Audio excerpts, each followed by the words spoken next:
So, these days, discussion of AI is everywhere.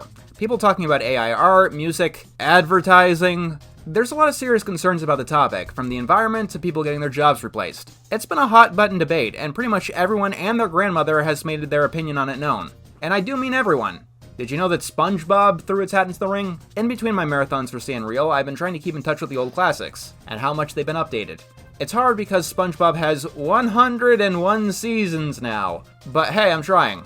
And going through the end of Season 15, I came across an episode that I didn't expect. It's called Smartificial Intelligence. Social commentary isn't unknown to SpongeBob. Back in Season 9, we had the episode Bulletin Board, where people were able to post their thoughts anonymously and let everyone else see it. It was quite clearly satire on how social media works, and the show has delved into more modern concepts like self-driving cars, drones, things like that. It has been interesting to see how a show like this tries to adapt to the modern era while trying to stay relatively timeless, as opposed to The Simpsons, which takes place in the modern now, and pretends that it has always taken place in the modern now for over 30 years. And when SpongeBob does do these topics, it can feel out of place. A lot of people criticize SpongeBob for talking about things like shell phones in the past, like a decade ago, which probably sounds strange to a lot of you because most of you, cell phones have been a fixture of your life all of your life, more than the corded ones you'd see in like the classic era anyway. But the more and more that I think of this, SpongeBob giving its stance on AI isn't actually all that strange.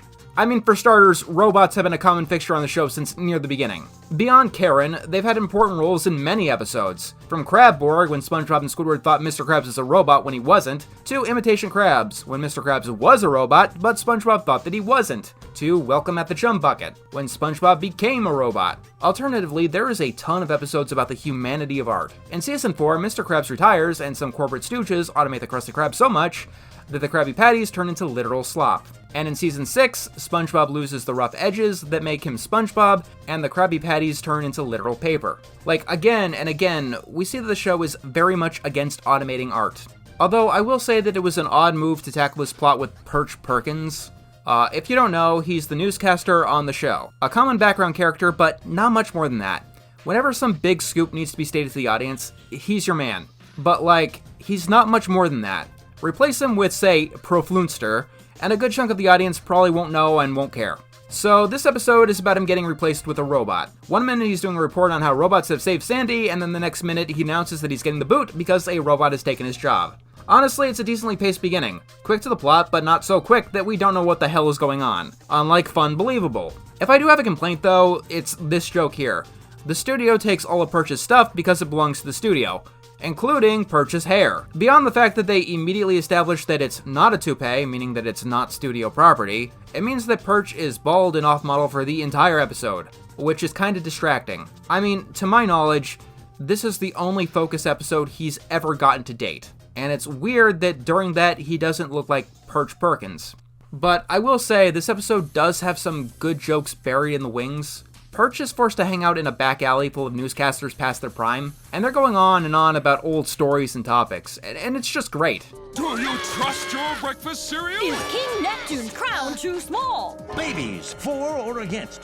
Babies. For or against? Honestly, I never thought about that before. I'm gonna have to get back to you on that one.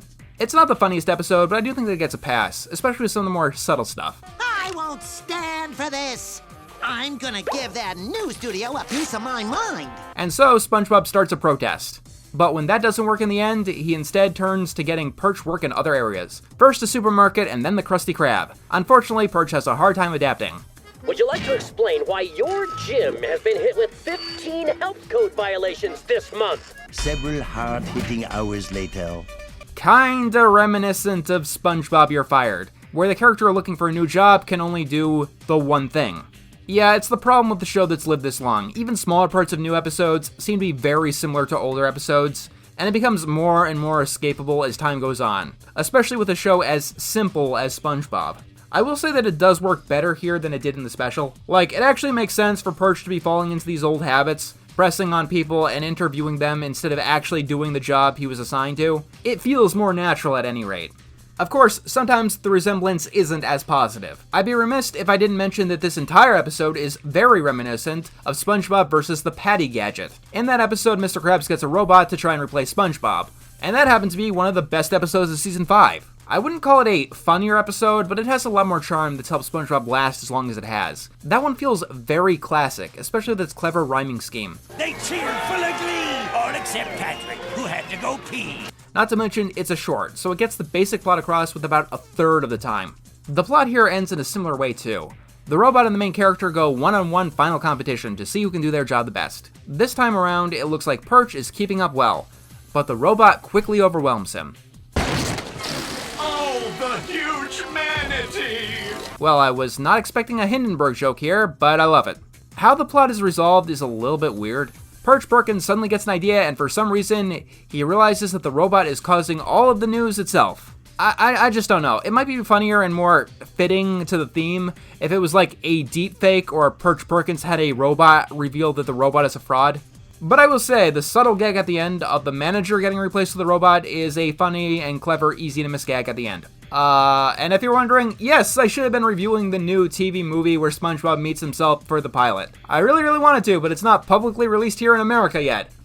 So this is what you get. See you guys soon!